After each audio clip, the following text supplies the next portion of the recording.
नमस्कार, मेरा नाम है मनीषा सिंह और आप सबका स्वागत है हमारे YouTube चैनल हमारा प्रशासन पर। यहाँ पर आपको लोक प्रशासन से संबंधित अनेक वीडियोस हिंदी भाषा में मिल जाएंगी। अगर अभी तक आपने चैनल को सब्सक्राइब नहीं किया है तो चैनल को सब्सक्राइब कर लीजिए। और अगर आपने अभी तक प्रीवियस वीडियोस नहीं देखी है, इससे पहले जो वीडियोस अपलोड हो चुकी हैं, तो एक बार उनको भी देख लीजिए। इससे आपको लोक प्रशासन की जो जानकारी है वो और भी ज्यादा क्लियर होती जाएगी। आज हम बात करेंगे एक प्रशासनिक विचारक हर्बर्ट साइमन के बारे में। हर्बर्ट साइमन का जो निर्णय सिद्धांत रहा, एक संगठन के अंदर सबसे महत्वपूर्ण क्या होता है? निर्णय लेना। तो उनका वो जो निर्णय निर्माण का सिद्धांत था वो सबसे अहम है। साथ ही साथ हर्बर्ट साइमन जाने जाते हैं जो शास्त्रीय विचारधारा थी, क्लासिकल थ्योरी थी, उसके एक आलोचक के रूप में। उन्होंने कहा था कि ये जो सिद्धांत हैं, जो आपने प्रिंसिपल्स बोले हैं, ये बस मुहावरे हैं, उनसे ज्यादा कुछ नहीं। तो हम आज बात करेंगे हर्बर्ट साइमन के इन दो एस्पेक्ट के बारे में। एक तो जो आलोचना की थी उन्होंने उसके बारे में, और साथ ही साथ निर्णय निर्माण का ये जो सिद्धांत रहा इनका, उसके बारे में। चलिए शुरू करते हैं। पहले समझिए कि प्रशासनिक व्यवहार में इनकी ये जो थ्योरी है वो ज्यादा इंपॉर्टेंट हो जाती है। प्रशासनिक व्यवहार मतलब एक संगठन के अंदर जहां पे प्रशासनिक कार्य हो रहा है, उस संगठन के अंदर आप व्यवहार कैसे करते हो, वो चीज काफी हद तक मायने रखती है कि आप एक अच्छे लीडर, एक अच्छे मैनेजर हैं या नहीं हैं। चेस्टर बर्नार्ड और बाकी लोगों से वो बहुत ज्यादा इन्फ्लुएंस होते हैं। सबसे ज्यादा चेस्टर बर्नार्ड की जो बुक थी उससे वो बहुत ज्यादा प्रभावित हुए थे, और उसी के आधार पर फिर दूसरे हैं एमपी फोलेट। चेस्टर बर्नार्ड और एमपी फोलेट से प्रभावित हर्बर्ट साइमन ने ये कहा था कि आपने जो शास्त्रीय विचारधारा दी है, या फिर आपने ये जो आप वैज्ञानिक सिद्धांतों की बात कर रहे हो, ये सिर्फ कहावतें हैं, इससे ज्यादा कुछ नहीं है। हर्बर्ट साइमन का जन्म, उनकी लाइफ के बारे में अगर हम थोड़ा सा जाने तो 1916 में विस्कॉन्सिन अमेरिका में हुआ था। शिकागो यूनिवर्सिटी से पढ़े, ये राजनीति शास्त्र में डॉक्टरेट की उपाधि प्राप्त की, और फिर म्युनिसिपल एडमिनिस्ट्रेशन में, इसको ठीक कर लीजिएगा, म्युनिसिपल एडमिनिस्ट्रेशन में काम करते हुए उन्होंने लेखन कार्य शुरू किया। सबसे पहली पुस्तक आती है इनकी administrative behaviour, a decision making science in administration. ये आती है जिस साल भारत को आजादी मिली थी, यानी 1947 में। इसके अलावा उन्होंने fundamental research in administration organisations, the new science of automation, science of the artificial human problem solving, ये इनकी काफी महत्वपूर्ण कृतियां हैं। देखिए इस चीज को समझिए, हर्बर्ट साइमन दो चीजों के लिए जाने जाते हैं। एक तो प्रशासनिक व्यवहार में उन्होंने जो बातें कही उसके लिए, दूसरा इन्होंने एआई, आर्टिफिशियल इंटेलिजेंस की जो बात हो रही है, जो कंप्यूटर्स की बात हो रही है, ऑटोमेशन की बात हो रही है, कहा जाता है कि हर्बर्ट साइमन ने 1960 के दशक में एआई के ऊपर फोकस करना स्टार्ट किया था। यानी हर्बर्ट साइमन के मन में कहीं ना कहीं ऐसी चीजें थी कि जो डिसीजन लिया जा रहा है, आने वाले समय में ऐसी मशीनें विकसित हो जाएंगी जो एक इंसान को फैसले लेने में बहुत मदद करने वाली हैं। इसीलिए हर्बर्ट साइमन का नाम न केवल एक प्रशासनिक विचारक बल्कि एक ऐसे विचारक के तौर पे भी जाना जाता है जिन्होंने जो टेक्नोलॉजी होती है, तकनीक होती है, उसको उन्होंने बहुत ही जल्दी अपना लिया था प्रशासनिक कार्यकाज में। इसके अलावा समझने की कोशिश करते हैं। इन्होंने कहा था कि देखिए, आप जिस भी चीज को आप लिख रहे हो प्रशासन के लिए, आप जो सिद्धांत बनाने की कोशिश कर रहे हो, उसके लिए आप ये जो प्रतिपादित सिद्धांत है, श्रम विभाजन, काम का बंटवारा होना चाहिए, आदेश की एकता होनी चाहिए, नियंत्रण सीमा आदि, इसकी उन्होंने बहुत जबरदस्त आलोचना करी थी। उनका कहना था कि एक बार अगर आपको प्रशासनिक सिद्धांत फिर भी डेवलप करना है तो आपको शोध करना पड़ेगा। आपने ये समझना होगा कि एक संगठन के अंदर जब सांगठनिक व्यवहार की बात आती है तो निर्णय निर्माण सबसे महत्वपूर्ण है, और ये सबसे जटिल भी चीज है। फैसला लेना कोई आसान काम नहीं है, फैसला लेना अपने आप में बहुत मुश्किल काम है। और संगठन में संरचना के स्थान पर मानव संबंधों और मानवीय अंतःक्रियाओं को अधिक महत्वपूर्ण माना। आपको याद है ना, गुलिक और उर्विक ने क्या कहा था?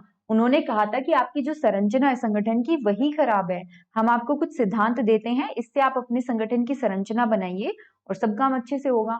अब यहाँ पर आप सोच रहे हो, हर्बर्ट साइमन ने कहा कि संरचना अकेले से काम नहीं होगा, हमें इंसानों को भी समझना पड़ेगा, उनके आपस में संबंधों को भी समझना पड़ेगा, और वो व्यवहार कैसे करता है उसको भी समझना पड़ेगा।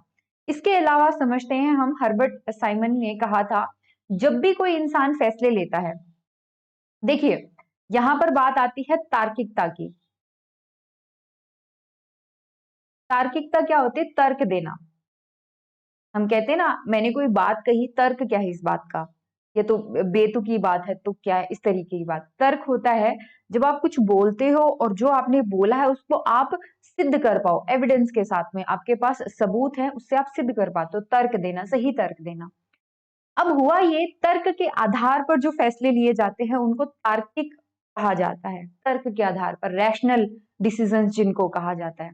हर्बर्ट साइमन ने कहा कि संगठन के अंदर जब भी आप फैसले लेते हो तो माना तार्किकता महत्वपूर्ण हो जाती है। अब होता ये, मैं यहाँ पे 1 सेकंड का समय सॉरी 1 मिनट का समय लूंगी और मैं यहाँ पे अ, जिस तरीके से हर्बर्ट साइमन ने फैसले वाली जो नीति थी उसको समझाया, उस पर बात करते हैं। मान लीजिए हमारे सामने क्या है, एक समस्या है। उस समस्या का समाधान हमें ढूंढना है। समस्या क्या है? मान लीजिए उदाहरण के साथ चलते हैं कि कोरोना बहुत ज्यादा फैल चुका है और उसका समाधान ढूंढना है। तो हम पहले तो ये देखेंगे समस्या क्या है, इसको समझने की कोशिश करेंगे, फिर इसके समाधान क्या क्या हो सकते हैं, है ना। कोरोना का समाधान जो है वो क्या क्या हो सकता है, हम उसको समझने की कोशिश करेंगे।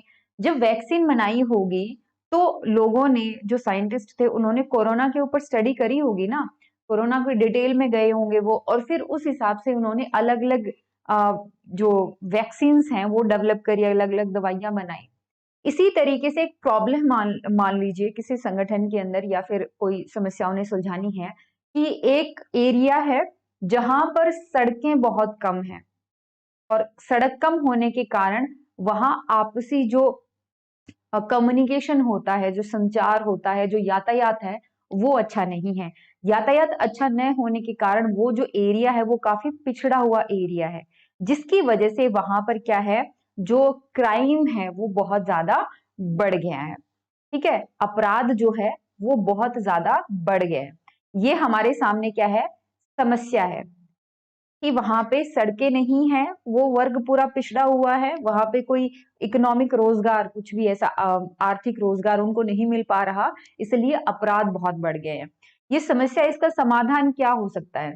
सरकार के पास जब ये समस्या आएगी तो वो उसका समाधान निकालने की कोशिश करेगी। जब हम कोई सॉल्यूशन ढूंढते हैं तो हमारे पास कुछ संसाधन होते हैं, उन संसाधनों का प्रयोग करके हम समाधान की तरफ बढ़ते हैं। संसाधन जैसे कि पैसा हो सकता है, पूंजी जिसको हम कहते हैं। संसाधन जैसे कि मानव संसाधन। इसके अलावा और भी बहुत सारे, बट अभी इतना ही लेके चल रहे हैं कि मान लीजिए पूंजी और मानव संसाधन, ये सारे उनके पास संसाधन है, और ये क्या है, ये सीमित हैं। इन सीमित संसाधनों से समस्या का समाधान हमें ढूंढना है। तो हम लोग क्या करेंगे, जिसको भी फैसला लेना है वो ये सोचेगा कि इतने सारे कम संसाधनों में मैं सबसे बेहतरीन समाधान क्या ढूंढ सकता हूँ। कोई ना कोई मुझे समाधान ढूंढना पड़ेगा। क्या मैं वहां पे सड़कें बनाऊं, या फिर मैं वहां पे लोगों को सरकारी जो है राशन वगैरह बांटना शुरू कर दूं, या उनके खाते में हम पैसे डालना शुरू कर दें, मतलब डायरेक्ट बेनिफिट ट्रांसफर हो सकता है। या फिर वहां पे मनरेगा जैसी कोई स्कीम लगा दी जाए, या फिर वहां पे क्राइम बहुत बढ़ चुका है तो पुलिस बल को वहां पे तैनात किया जाए ताकि अपराध थोड़ा कम हो। अब बहुत सारे हमारे पास इसके क्या मिल गए, हमें समाधान मिल गए। ये बहुत सारे समाधान में से सबसे उचित समाधान को चुनना, इसको हम कहते हैं तार्किकता का सिद्धांत, या इसी तरीके से फैसले जो है वो लिए जाते हैं। तो एक इंसान को क्या करना पड़ेगा, बहुत सारे अल्टरनेटिव्स हैं, मैं इसको और भी सिंपल वे में समझा रही हूँ। ये है हमारी प्रॉब्लम, समस्या, और हमें पहुंचना है सॉल्यूशन तक। तो इस तक पहुंचने के बहुत सारे रास्ते हो सकते हैं, मतलब समाधान बहुत तरीके का हो सकता है। अब जो यहाँ पे बैठा है, जो भी प्रशासक यहाँ पर बैठा है, उसकी खुद की सोच, उसके पास उपलब्ध संसाधन और समय, ये कुछ महत्वपूर्ण फैक्टर्स हैं, इंपॉर्टेंट फैक्टर्स हैं, जो ये डिसाइड करेंगे कि ये पर्सन, ये प्रशासक इनमें से कौन सा जो रास्ता है वो अपनाता है। तार्किकता का सिद्धांत ये कहता है कि इनमें से एक सबसे बेहतर तरीका होगा काम करने का, वो बेहतर तरीका हमें ढूंढना है। हर्बर्ट साइमन इस बात को कट करते हुए कहते हैं कि देखिए, प्रशासक के पास इतना समय नहीं होता कि वो इस तरीके से बैठ के हर प्रकार के समाधान के ऊपर गौर करे। समाधान तो चलो आपने ढूंढ लिया, फिर आप ये भी तो देखते हो कि इस समाधान, इस रास्ते का जो है वो आगे चल करके क्या प्रभाव पड़ेगा। आपने सड़कें बना दी, पर सड़कों का आगे जाके क्या प्रभाव पड़ेगा। आपने अपराध कम कर दिए, क्या प्रभाव पड़ेगा। इस प्रकार से आप फैसले लेते हो और फैसलों का क्या देखते हो, प्रभाव क्या हो सकता है वो आप निर्धारित करते हो। तो हर्बर्ट साइमन कहते हैं कि हर एक प्रशासक के पास इतना समय नहीं होता, उसकी सोच इतनी ज्यादा विकसित नहीं होती। सोच इन द सेंस, हर एक इंसान को हर एक चीज नहीं पता हो सकती, संसाधन एक सीमित मात्रा में आपके पास उपलब्ध है। तो आप ये नहीं कह सकते कि इस समस्या के समाधान जितने भी रास्ते हो सकते हैं वो सारे हमने चेक कर लिए। आपको एक सिद्धांत पर रुकना होगा और उसी को आपने अपनाना होगा। इसी को कहा गया सीमित तार्किकता का सिद्धांत, जो कि साइमन ने दिया था। ठीक है, सीमित तार्किकता का सिद्धांत। एक तो होती पूर्ण तार्किकता, जैसे गणित, सांख्यिकी, इन सब्जेक्ट में हमें मिलती है, और दूसरा क्या होता है, सीमित तार्किकता। देखिए, ये कहा गया कि प्रशासनिक मनुष्य न तो सभी संभावित विकल्पों के बारे में सोच सकता है, न ही उनके परिणामों का अनुमान लगा सकता है, और प्रत्येक मनुष्य की विकल्पों और उनके परिणामों की तलाशने की क्षमता सीमित होती है। वह अपने मस्तिष्क में सभी संभावित परिणामों को सुसंबद्ध और प्राथमिकता क्रम में जमाए हुए नहीं रखता है। तो ये कुछ कारण है, इसीलिए उसको क्या करना पड़ता है, एक संतोषप्रद विकल्प को ढूंढना पड़ता है। और इसीलिए जो फैसले लिए जाते हैं, सीमित तार्किकता के आधार पर जो फैसले लिए जाते हैं, उनको कहा जाता है संतोषप्रद निर्णय, सेटिस्फाइंग डिसीजन। ठीक है, इसके अलावा दो प्रकार के निर्णय होते हैं, हर्बर्ट साइमन कहते हैं। एक तो होता है नियोजित निर्णय, एक होता है अनियोजित निर्णय। नियोजित निर्णय वो जो आप हर दिन करते हो, हर दिन आपको पता है कि ऑफिस में मुझे 9 बजे पहुंचना है, मुझे ये वाला काम करना है, इसको ऐसे रिपोर्ट भेजनी है, बजट ऐसे बनेगा, ये रूटीन में आ चुका है, ये फिक्स है। अनियोजित निर्णय, एकदम से कोई समस्या आ गई, कोई इमरजेंसी आ गई, जैसे कोविड के टाइम में लोगों को नहीं पता था इसको कैसे हैंडल करना है, तो ये क्या था, अनियोजित निर्णय था। इसके अलावा हर्बर्ट साइमन कहते हैं कि नियोजित के बजाय अनियोजित निर्णय में विवेक की अधिक जरूरत पड़ती है, समझ ज्यादा चाहिए, कि इंसान के पास ज्यादा समझ, ज्यादा विवेक की जरूरत होती है। जो नियोजित निर्णय जो आप डेली कर रहे हो उसमें तो स्वभाव, ज्ञान, सामान्य कुशलता, ये सारी चीजें चल जाएंगी, लेकिन अनियोजित निर्णयों के पीछे कहीं अधिक कुशलता और रचना धर्मिता की आवश्यकता होती है। इसके अलावा हर्बर्ट साइमन ने अपनी किताब प्रशासनिक व्यवहार, एडमिनिस्ट्रेटिव बिहेवियर, जो 1947 में आई थी, उसमें कहा था कि फैसला जो है किसी एक पर्सन के द्वारा ना लिया जाए, विकेंद्रीकृत करो। और कंप्यूटर्स का उस समय ज्यादा विकास नहीं हुआ था, लेकिन उन्होंने अपनी नई पुस्तक the new science management decision, new science of management decision में वो कहते हैं कि विकेंद्रीकृत होना चाहिए, केंद्रीकरण होना चाहिए, और साथ ही साथ, माफ कीजिए, यहाँ पर कहा गया केंद्रीकृत होना चाहिए। और उनके अनुसार गणना जो है, जो मशीनें हैं, कंप्यूटर्स हैं, वो काफी हद तक हमें फैसले लेने में बहुत ज्यादा मदद कर सकती हैं।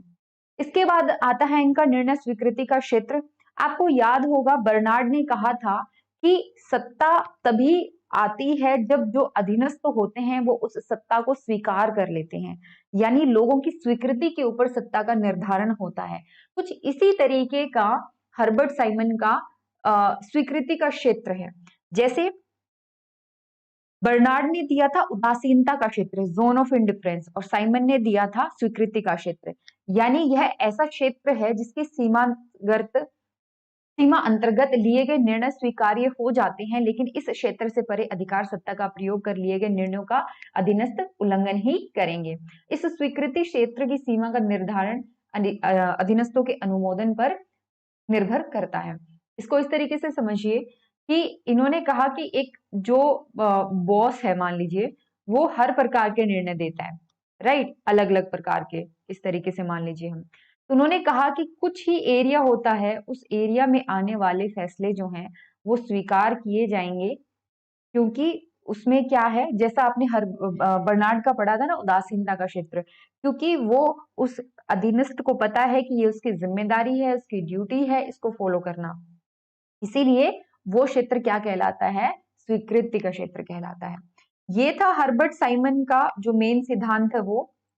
उम्मीद करती हूँ चीजें आपको समझ में आ गई होंगी। ये पढ़िएगा जरूर, क्योंकि ज्यादातर जो हर्बर्ट साइमन की बात आती है उसमें लगभग उनका निर्णय निर्माण का सिद्धांत ज्यादा महत्वपूर्ण हो जाता है। ठीक है, निर्णय निर्माण का सिद्धांत।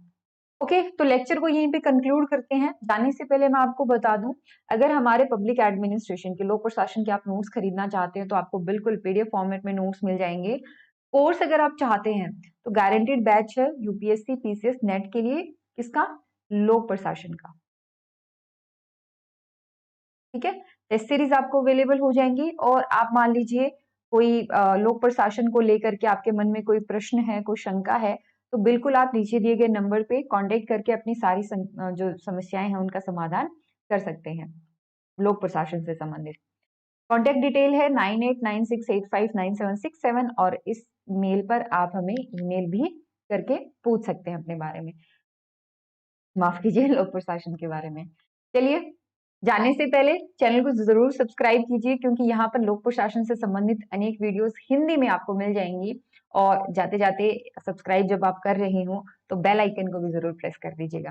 चलिए, कल मिलते हैं नए लेक्चर के साथ। तब तक ख्याल रखिए अपना। Take care and bye bye.